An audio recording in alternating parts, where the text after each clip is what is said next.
we used to connect like this. Now it looks different. But prioritizing the connecting is the thing that's the constant. My attention's on God. Oh, here's this woman. Now my attention's on this woman. Yeah. And that's not the right order. It's like the banner over every Christian's whole life is discipleship.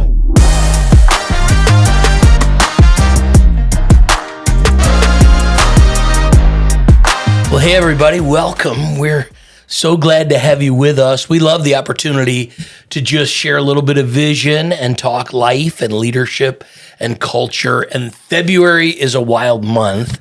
It's the one time a year, just you need to know this about our church, that we camp out and talk about relationships. You got Valentine's Day, you got love in the air, chocolate, all the stuff. Hearts, yeah. And we as a church are in the middle of a relationship series and sort of trying to look at things from God's perspective. And I think we live in a world that's obsessed with love and relationships and sex and how to get it right and how to get it wrong and all that. And so I love that we get to do that as a church. And then we're doing, for the second time ever, a new tradition we started, a marriage conference. And I'm excited, Rob and Julie, that we're doing our first one ever in Richmond. So excited. We're so excited about that. Yeah. It's going to be great. So if you haven't signed up yet, we hope you get to be a part of that. But really just a 2-day experience. We're honored to have the Rollins in town with us, Jimmy and Irene, sharing their story. In fact, it'll continue even to the weekend. They'll be preaching on Sunday. And so it's just a time of the year for us as a church to look not only at God, but at the fact that God created us for a relationship, and how do we navigate that? And what does His Word say about this? And so I'm really honored to have Rob and Julie with me today, and they're passionate about marriage, and and you are married. We are married. We are married. To each other. 23 and a half years. Yeah. Come on, 23 and a half years. Yeah. And I'm going to just sort of interview you guys. And, go for and it. we'll just go through some questions that people have in a practical way about what marriage is all about. But I know it's a passion of your hearts, that it's one of the things that you guys feel like God's called you to help minister to couples and equip you. And I'm always curious when people are passionate about marriage ministry, where that started. What's the origin of that? What got you fired up about it? Yeah, I think in the season in which we were dating and engaged, there were 2 mentor couples that we had that were really significant. We loved them. We loved their families. They were a model for marriage. Just the picture they gave was good for us, and then directly investing in helping us through that season. And so that was a huge part for me. And then ever since, we've had mentor couples, some that we've sought out, some that they've found us, and it just is, it like infected us in a way. It's like, man, we love this. We love learning about marriage and living in marriage, and would love to help other couples the way that we've been helped, and pass on gifts that have been given to us. Yeah, I would say that even the way that we started out in marriage, even in dating, he asked me out and I said no. You did? Yep. She did. It's true. I did. We needed help from the very beginning. I was like, you don't really want to go out with me? It took me an hour to let him down easy. Wow. And then about a month later, I had feelings of reconsidering. I asked him to reconsider. He said he needed to pray about it. And we tried dating, and I said no again. That month later was about 4 months with a couple more steps in between, but we got there. Wow. It's true. It's totally true. We got there. Yeah. So then 2 months after that, I was reconsidering again. This poor guy. And I had a middle of the night thing where God woke me up. I literally started flipping through scripture and praying, and I was journaling, and I wrote all these things about him, that he exemplified the fruit of the Spirit. And I was like, oh, man, I'm supposed to marry this guy. Wow.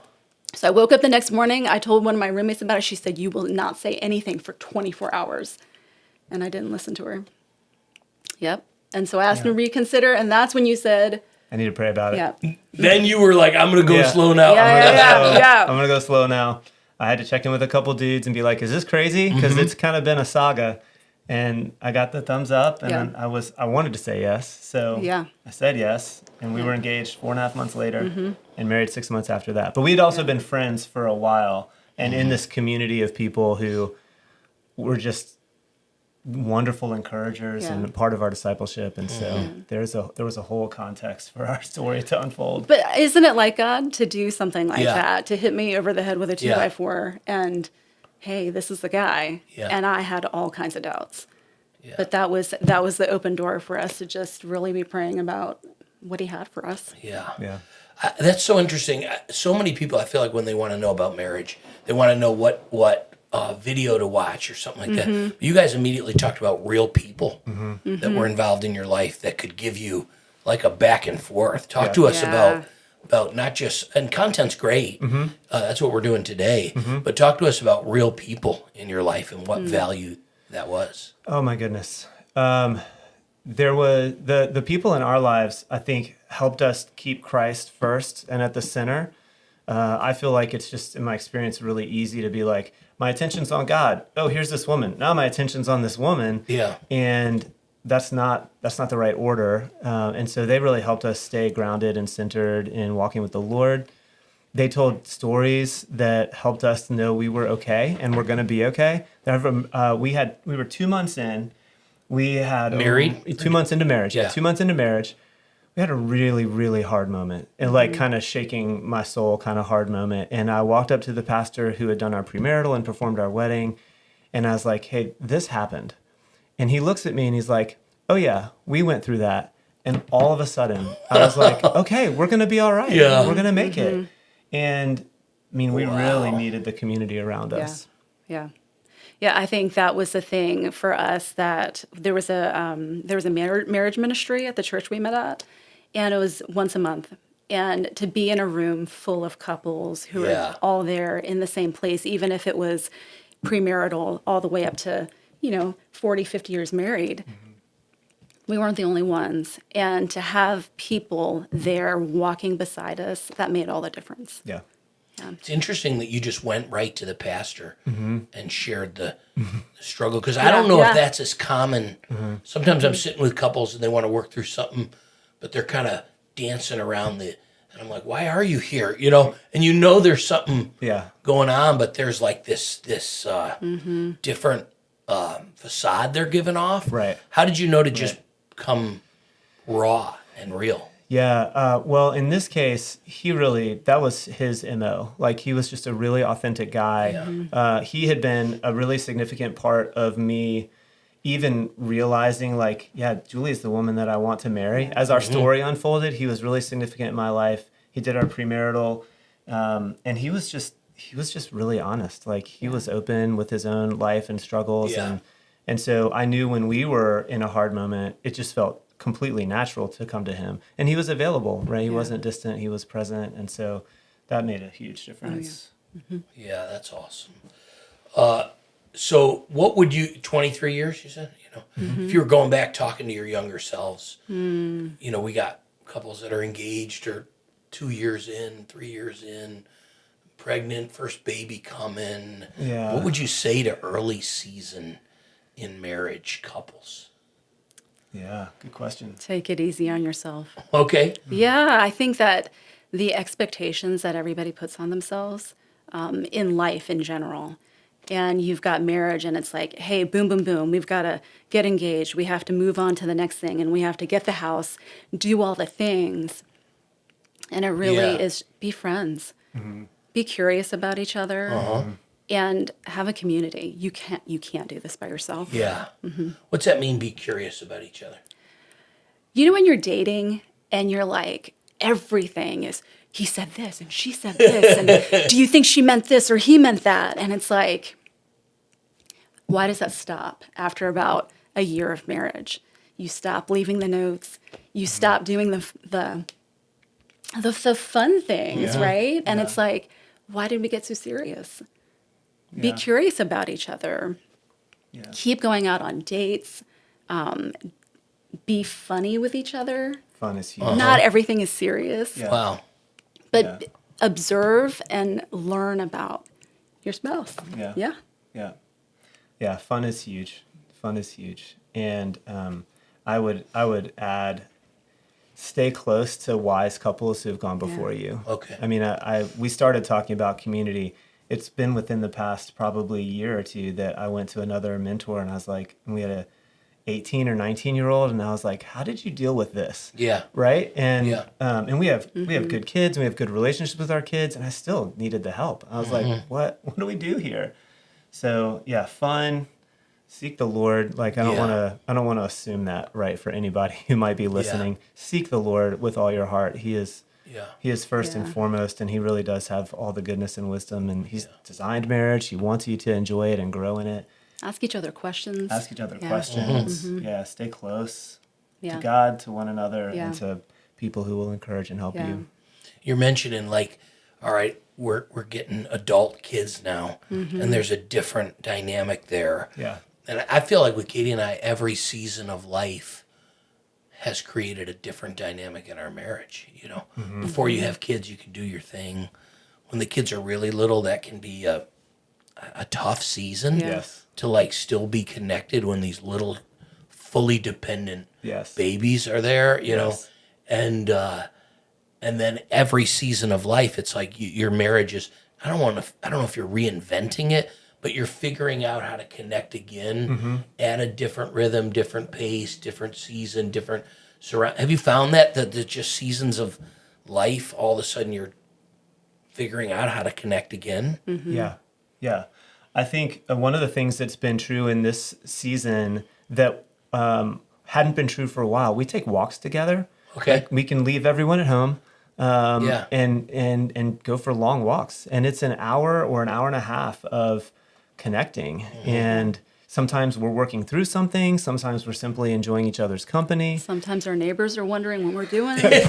Probably the neighbors. They're lugging some miles out there. Right. And I'm realizing as I say that is that the last season in which we did that, we were pushing 2 kids in a stroller. Wow. And then we would go for long, walks or jogs with 2 kids in a stroller. And then that stopped for a number of years while other activities were happening in different ages and those sorts of things.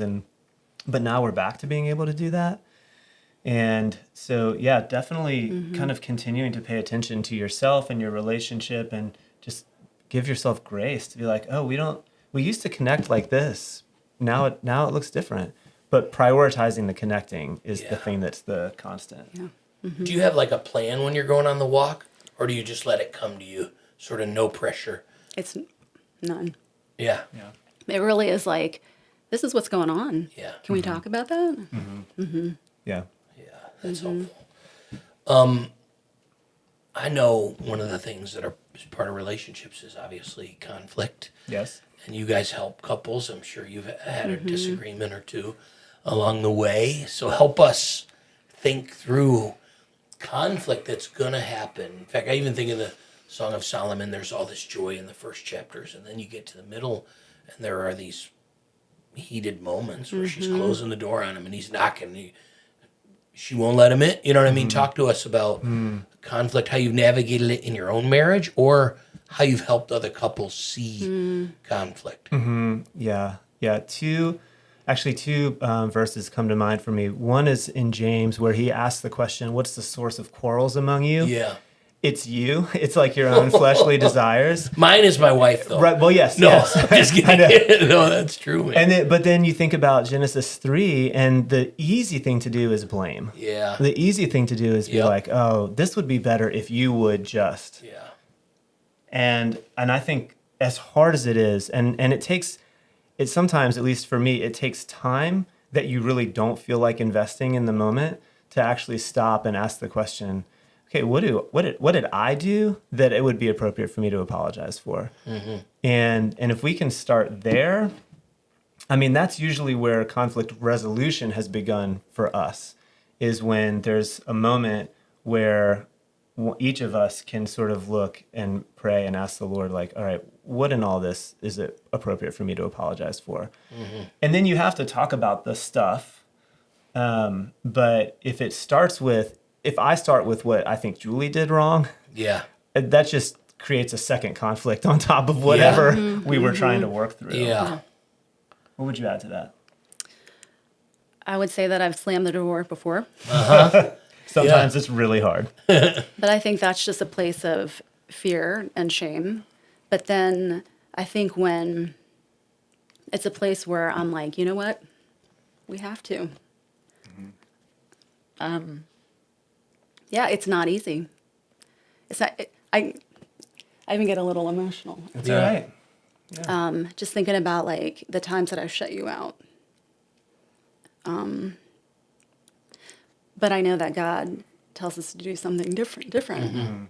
Yeah. He does. Yeah. Yeah. Yeah. Sorry. Oh. So what, when a woman's shutting her husband out, Yeah. what is the source, like why are they doing that? 'Cause my wife does that to me sometimes. Yeah. I think it's fear of not being understood. Yeah. I think it's feeling shame that I've taken it to a different place already. Sorry. Yeah. Already, that I want him to see and understand who I am. But if I'm, it's the Genesis 3 thing, Yeah. right? Like, I feel like I have to hide. Yeah. Yeah. But I know ultimately that's not the answer. Yeah. I don't know that that's even exclusive. I mean, there's a story that comes to mind for us. I had completely inadvertently broken something that was Yeah. meaningful to Julie. Yeah. And I was about to take the dog on a walk, and Julie comes to the door where this had happened, and she sees it, and she starts to express her disappointment, which is totally understandable and valid. And I felt so ashamed. Brandon, I just turned around and took the dog on a walk. Like, I didn't listen to what she was saying in the moment.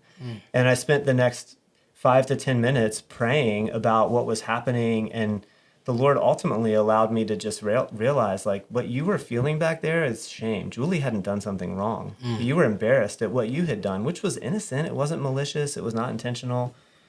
But I just felt so embarrassed about it that I also was then now shutting her out. It looked different. But when I got back to the house, I was in tears and apologized. I'm like, I was so rude to you because I was embarrassed about what I had done.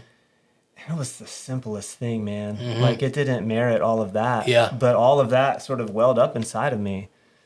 It can be really hard. Like, Yeah. the conceptual process of working through conflict might sound simple, but the emotional process is very layered.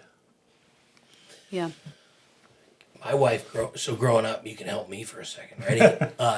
Growing up in my home, it was pretty direct. So conflict for me has never been. I'm not always good at it, but I don't shy away from it. To me, frank conversations are a source of intimacy. Well, my wife grew up in a home that was a little bit more peacekeeping. You know what I mean? That was mine. And so I'm sort of like, sometimes I'm trying to talk about something and she's feeling like I'm confronting her, and I don't even, help me for a minute. How would you counsel me? She loves peace. I love putting it all on the table and talking about it. How do I serve her better? How do I understand her more? How do I not see her as just avoiding, or I don't know. How would you help me? I think it's the question asking, where are you at right now? Yeah. How can we, when you're ready, let me know and keep the door open instead of having it be a moment of contention where it's, hey, we got to deal with this right now. Yeah. But for somebody that might be a conflict avoider, the waiting and the open door is the best thing, Okay. Yeah. for sure. That's going to be hard though. Yeah, it is so hard. It's so hard. I think you can initiate a conversation, and then part of what's happening in your preparation is sort of like, okay, she might not be ready when I feel ready, so am I gonna allow some space for that to happen? But I also think we heard this at a marriage workshop. It was so helpful to me that when one person feels angry, it's very possibly that they think it feels like something is off in the relationship and they want it to be right. Yeah. And so the intention of hey, I find myself wanting to talk about this, and I want to talk about it so that we can be closer and more aligned here. That would be really helpful for someone like me, who is the conflict avoider, who Yeah. didn't see my parents work stuff out. It just got like set aside. Yeah. So I think that in expressing the intention of like, I'm wanting to talk about it so that we can be closer Yeah. and better aligned, feels like it might be a helpful thing. Yeah. One of the things I've always appreciated about you guys is your approach to marriage in a biblical way. You know, I think we live in a culture that's always looking for quick little hacks for how to improve their marriage. Why would you say understanding the biblical framework of marriage is so crucial to living it out? Like, why is that something you guys are passionate about? Me first. Yeah, go ahead.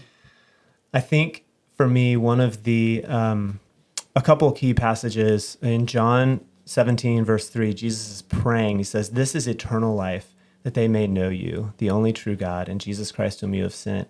And then in Romans 8, he has the promise that he works all things together for good to those who love God, know God, are called according to his purpose, and then names the purpose is to be conformed to the image of Christ. Yeah. So it's like the banner over every Christian's whole life is discipleship. Yeah. And marriage falls under that banner. And so there is something about growing in Christ that is a blessing to your marriage. There is something about engaging your marriage that is a part of you growing in Christ and is a blessing to your walk with the Lord. And so that's, I think, in a short version, why it feels so close to me is that, like, you just can't separate yourself from your own discipleship. You might try, but you can't. And then you take the marriage relationship, which is like the closest human relationship, and what is that going to mean for your discipleship? It's just going to be so impactful. Yeah. I don't have all the answers. I mean, truly, I can't trust in myself. Yeah. And I think Wow. I think the faith that God has grown in me is through difficulty. Yeah. And, you know, I think about Isaiah 26:4, trust in the Lord forever. Trust in the Lord, for he's the everlasting rock. And he is trustworthy, Yeah. not me. Yeah. It's not me or what our relationship is. Yeah. You know? Yeah. It's him, and that's all I can, point people towards.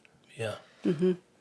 Brandon, we get to hear from you a lot, but I wonder sometimes if you have a moment like I just did where you say something, you're like, oh, that was pretty good. And then your wife says something, you're like, that was so That much was better. way better. That was so much better. Oh my Yeah. goodness. I don't know about that. Yeah. That is strong. Yeah. I was thinking First Peter 3, so that your prayers won't be hindered. Yeah. That Yeah. there's something about the breakdown in our marriage Yeah. horizontally that does Yeah. sort of clog up our relationship with God. Absolutely. Totally. Yeah. I didn't realize how selfish I was till I got married. That's right. You know, there is something about being married that you're like, oh, I don't get to always do what I want and when I want it. You know what I mean? And that, in terms of Christ being Yep. developed in me, That's right. I'm trying to learn selflessness, or just not to esteem myself as better than another, but to prefer Yeah. someone else's Yeah. interests over my Yeah. own. You know? That's right. Yeah. Yeah. And you learn the heart of God Yeah. as you do that. What's one thing you feel like you've learned in marriage this last year? Oh.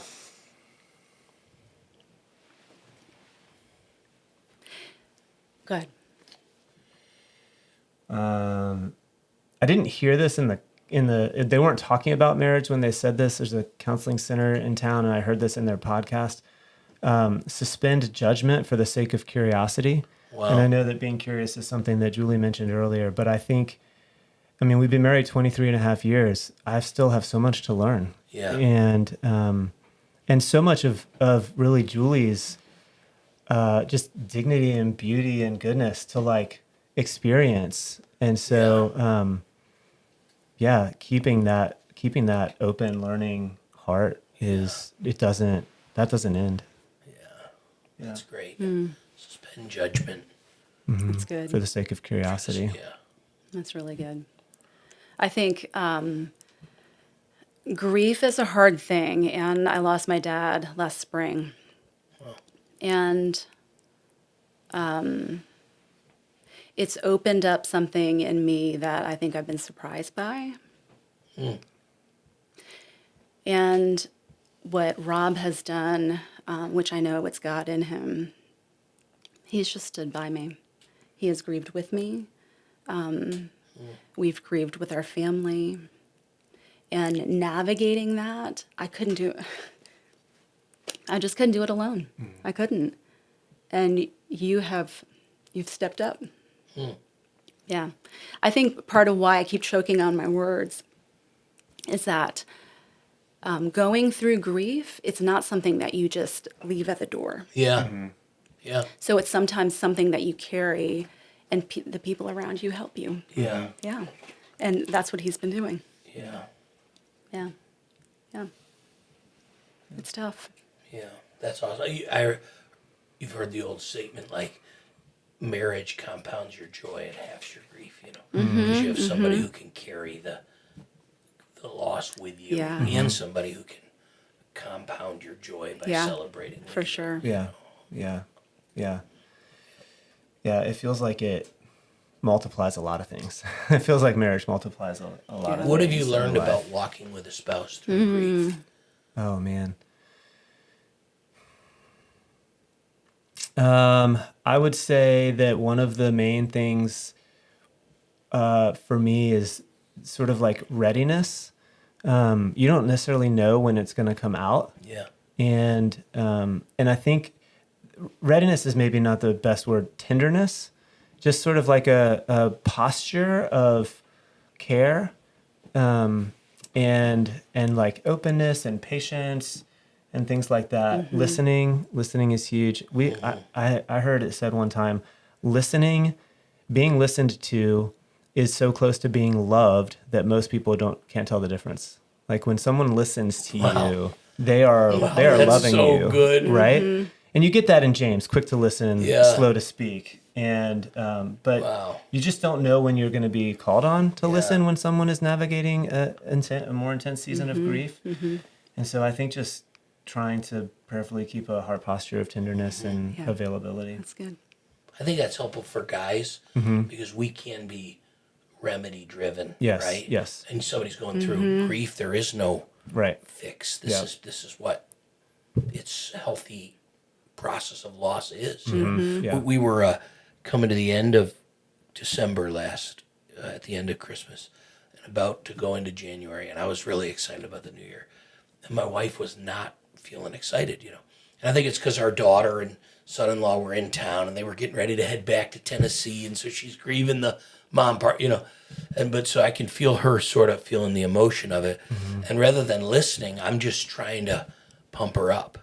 I'm like, here's the reason the new year is going to be great, and I'm casting vision, and and I don't think I was listening. I think I was doing whatever I shouldn't have been doing, trying to I don't think I would have said fix her, but definitely not just sit there with her and okay. Yeah. The good news, Brandon, is that there is enough grace for all of that. And I think that really is so important to remember in your marriage. Like, I'm going to struggle. I'm going to struggle sometimes because I feel angry, and sometimes I had no idea that I'm struggling to love her well. And she's going to struggle, and God is big enough for all of it and to see us through His arms aren't too short. Yeah. Yeah. That's awesome. Well, before we go, tell me the best part. You pour into so many marriages. What do you love about that? What do you love about it? I love seeing God transform marriages Yeah. and people. It is the most amazing thing to be, to take witness to what He's doing. Yeah. Yeah. And we know it's not us. Yeah. Yeah. Yeah. Yeah. When you see a couple look over at each other and nod, and they might not even be smiling, but they're nodding. They're like, we're going to be okay. Wow. Yeah. We're going to make it. That's an incredible moment. Yeah. And then the picture, like, there's a gospel picture that marriage gives to the world. And if you can fan the flames of that a little bit, that's awesome. That's awesome. Well, thank you for what you do Yeah. to pour into marriages Thanks and for lead having the us. way and speak on that. And we're praying this month as a church that it just be a rich month Absolutely. of people growing in their love for Jesus and their love for their family, Yeah.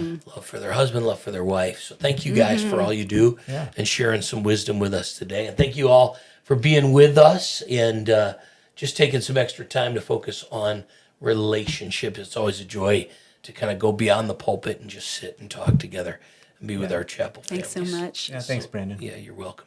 Have a great day, everybody. We'll see you next time.